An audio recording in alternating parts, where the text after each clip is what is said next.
Hello বন্ধুরা, সকলে কেমন আছো? আশা করি সকলে ভালো আছো। ভালো থেকো, সুস্থ থেকো। ভালো থাকার প্রশ্নটাই এখন উঠছে না। দেশের যা পরিস্থিতি, দেশের বলতে বাংলার আমাদের যা পরিস্থিতি, তাতে ভালো থাকাটাই খুব দুষ্কর।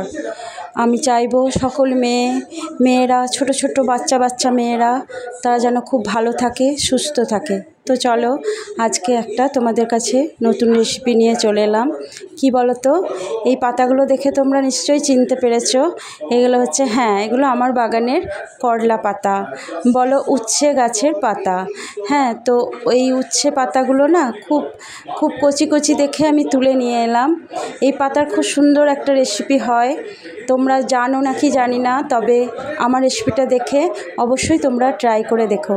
তো দেখো, আমি এই উচ্ছে পাতাগুলো তুলে নিয়ে এলাম, নিয়ে এসে খুব ভালো করে ধুয়ে সেটাকে রেখে দিলাম কুচি কুচি করে কেটে। তারপরে একটা বাটিতে বেসন, চাল গুঁড়ো, একটু পেঁয়াজ কুচি, লঙ্কা কুচি, আর আমার কাছে কালো জিরে ছিল না, কিন্তু আমার পাঁচফোড়ন ছিল। এটা পাঁচফোড়ন দিলেও কোনো ক্ষতি নেই, খুব ভালো টেস্ট হয়। পাঁচফোড়ন দিয়ে দিলাম, পাতাগুলো দিয়ে দিলাম, তারপরে একটু লঙ্কা গুঁড়ো, হলুদ গুঁড়ো দিয়ে আমি ভালো করে মেখে নিলাম।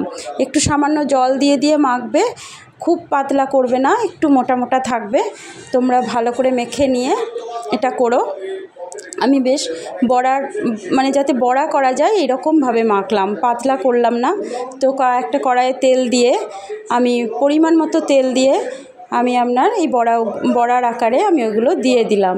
তো দেখো, আমার এই করলা পাতার বড়া খুব বেশ ভালোই হয়েছে।